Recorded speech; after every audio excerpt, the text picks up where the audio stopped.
I never imagined how a simple letter could change everything.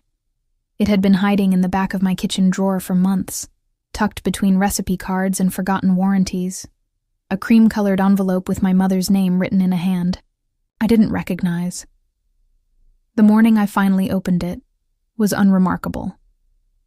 Boston's autumn chill had settled in, and I'd just dropped my daughter Emma off at school. Our brownstone on Commonwealth Avenue felt especially quiet that day. I'd been organizing the kitchen, something I'd put off since Mom died 6 months ago when I found it. Margaret Sullivan, it read. Not Mom or Maggie, as friends called her, just Margaret Sullivan, in precise, slanted handwriting that seemed vaguely familiar. I made coffee and sat at the kitchen counter, turning the envelope over in my hands. The return address was from Burlington, Vermont, a place my mother had never mentioned having any connection to. The postmark was from nearly 30 years ago, before I was born. Something told me I should leave it sealed. Some things are meant to stay buried. But curiosity won out. Dear Margaret, the letter began. I hope this letter finds you well, though I suspect my name alone will bring back memories you've tried to forget. The signature at the bottom made my heart stop. Eleanor Caldwell. The name meant nothing to me, but the words that followed unraveled everything I thought I knew about my family. Your daughter deserves to know the truth about her father. My father, Thomas Sullivan, the successful attorney, the community pillar, the man who coached my soccer teams and taught me to drive. The man whose funeral 3 years ago had drawn hundreds of mourners. My hands shook as I read on. I've respected your wishes for nearly 2 decades, Margaret. I've stayed away. But the guilt is eating me alive. David wasn't just my brother. He was Abigail's father. Abigail. My name. I know Thomas has raised her as his own, and perhaps that's been for the best. But David's recent diagnosis has forced me to reconsider our agreement. He's asking about her. He's dying, Margaret. I felt like I couldn't breathe. I read the letter again and again. The coffee grew cold beside me. David Caldwell, a man I'd never heard of, was supposedly my biological father, a dying man who had been kept from me my entire life, and my mother had hidden this truth. With my father, no, with Thomas, maintaining the lie until his death. I called in sick to work. I couldn't possibly focus on legal briefs when my entire identity had just been called into question. Instead, I spent hours online, searching for any trace of David or Eleanor Caldwell from Burlington. It didn't take long to find him, or rather, to find his obituary. David Caldwell had died of leukemia 28 years ago, just months after this letter was written. There was a grainy photo alongside the text.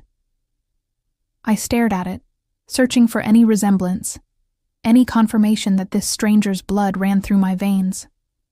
He had my eyes. The same unusual gray-blue that Thomas always said came from his grandmother.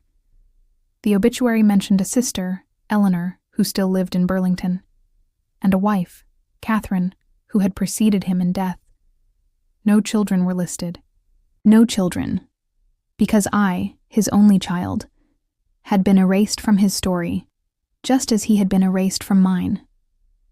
I found Eleanor Caldwell's contact information by evening. Her phone number was listed in an online directory. My finger hovered over the call button for nearly an hour before I finally pressed it. Hello? Her voice was steady, aged but clear. Is this Eleanor Caldwell? My voice, in contrast, was barely a whisper. Yes, it is. Who's calling, please? My name is Abigail Sullivan. I found your letter. The one you sent to my mother, Margaret, almost 30 years ago. The silence that followed seemed eternal. Abby, she finally said, and I could hear the emotion in that single word. I never thought I'd hear your voice. Is it true? I asked, needing confirmation before I could accept any of this. Was David Caldwell my father? Yes, she said simply. He was. And he wanted to know you more than anything in the world. The trip to Burlington took just under 4 hours, but it felt like crossing a lifetime. I told Emma I had a work emergency, arranging for her to stay with my neighbor for the weekend. At 35, I'd never kept secrets from my 14-year-old daughter, but now I found myself entangled in a web of them, just like my mother had been. Eleanor lived in a modest Cape Cod-style home with blue shutters and a garden that had gone slightly wild with the season. At 78, she moved slowly but with purpose as she welcomed me inside. "You look just like him," she said, studying my face in the entryway. "The same expressions, the same way of tilting your head when you're thinking." Her living room was cluttered with books and photographs. She motioned for me to sit while she prepared tea, giving me time to scan the photos on the mantel. In one frame, I saw a man in his 30s with a woman beside him, both laughing by a lake. I knew immediately it was David. "That's your father with Catherine at Lake Champlain," Eleanor said, returning with a tray, "about a year before he met your mother." Over the next few hours, Eleanor filled in the blanks of a story I never knew existed. David had been a professor of American literature at the University of Vermont. Catherine, his wife of 5 years, had died suddenly from an aneurysm. In his grief, he'd taken a sabbatical, spending a summer teaching a workshop in Boston. "That's where he met your mother," Eleanor explained. "She was one of his students, brilliant, passionate about writing. She was also married to Thomas." The affair had been brief, but intense. When Margaret discovered she was pregnant, she confessed to Thomas, expecting their marriage to end. But Thomas, unable to have children of his own, had suggested a solution. They would raise the child as theirs, and David would never know. "Your mother wrote to David, telling him she couldn't see him anymore. She never mentioned the pregnancy," Eleanor continued. "He was devastated, but he respected her decision. It wasn't until years later, when he saw an announcement in the alumni newsletter with a photo of your parents and a baby girl with his eyes, that he suspected the truth. By then, David had been diagnosed with leukemia. His attempts to contact my mother were ignored. As his condition worsened, he enlisted Eleanor to try one last time, hence the letter I'd found. "Margaret called me after receiving it," Eleanor said. "She begged me not to tell you. Said Thomas was the only father you'd ever known, that learning the truth would only hurt you. David died 2 months later." I sat in stunned silence, trying to process it all. The betrayal felt immense. Not just my mother's lies, but the knowledge that I had been denied a connection to my biological father, that he had died wanting to know me. "He left some things for you," Eleanor said, rising slowly. She disappeared into another room and returned with a worn leather satchel. "He hoped these might reach you someday." Inside was a collection of books. First, editions of Hemingway, Fitzgerald, and Steinbeck, all with handwritten notes in the margins. There were also journals spanning years, and a sealed envelope with my name written on it. My hands trembled as I opened it. "Dear Abigail," it began, "if you're reading this, then somehow the truth has found its way to you, as truth often does." His handwriting was elegant, but showed signs of weakness, the words of a dying man. He wrote about his life, his hopes, his regret at never knowing me. He described seeing my baby photo and recognizing himself in my features. He apologized for any pain the revelation might cause me, but expressed hope that I might someday understand the complexity of the situation. "I may not have had the privilege of raising you," he wrote, "but know that from the moment I suspected your existence, I have loved you completely." Tears streamed down my face as I read his final words. "Whatever path your life has taken, I hope it has brought you joy. Know that you carry within you not just my features, but perhaps some of my love for stories, for questions, for the beauty in words unsaid. These are my gifts to you. meager though they may be in the absence of a lifetime together. Eleanor gave me space as I absorbed everything. When I finally looked up, dusk had fallen, casting long shadows across her living room. "There's more," she said quietly. "Things I couldn't tell you over the phone." She explained that David had set up a trust in my name before he died. He'd been from a wealthy family, and with no other heirs, he'd left everything to me, with Eleanor as trustee, until I could be told the truth. "It's grown considerably over the years," she said. "I've been waiting for this day for so long, Abigail." That night, I stayed in Eleanor's guest room, surrounded by books that had belonged to the father I never knew. I read his journals until dawn, learning about his childhood in Vermont, his passion for teaching, his grief over Catherine, his love for my mother, and ultimately, his hope for me. In the morning, Eleanor showed me a photo album she'd kept. "These are all the pictures I could find of David. I thought you might want copies." I nodded, unable to speak through the tightness in my throat. As I flipped through the pages, I stopped. At one photo, David as a young boy, standing proudly with a fishing rod beside a much younger Eleanor. "He loved fishing," Eleanor said, smiling at the memory. "Spent every summer weekend by the lake." A strange sensation washed over me. I had always loved fishing, something Thomas had found peculiar, as no one else in the family enjoyed it. He'd taken me anyway, every summer, patiently teaching me even though it wasn't his passion. Had he known? Had he seen David in me and tried to nurture that connection despite everything? The question haunted me as I drove back to Boston the following day, my mind racing with revelations and unanswered questions. Emma was waiting when I returned, full of teenage indignation at being left with the neighbor for the weekend. "What kind of work emergency happens in Vermont?" she demanded, arms crossed in our foyer. I'd prepared a lie during the drive home, something about a client and a deposition. But looking at my daughter, this perceptive, strong-willed girl who deserved better than the deception I'd been raised with, I couldn't bring myself to continue the cycle. "Sit down, Em," I said instead. "There's something I need to tell you." I started slowly, explaining about finding the letter, about Eleanor, about David. Emma listened with wide eyes, interrupting occasionally with questions. When I showed her the photo of David, she studied it carefully. "He has our eyes," she said quietly. "Your eyes, I mean. My eyes." I nodded, tears threatening again.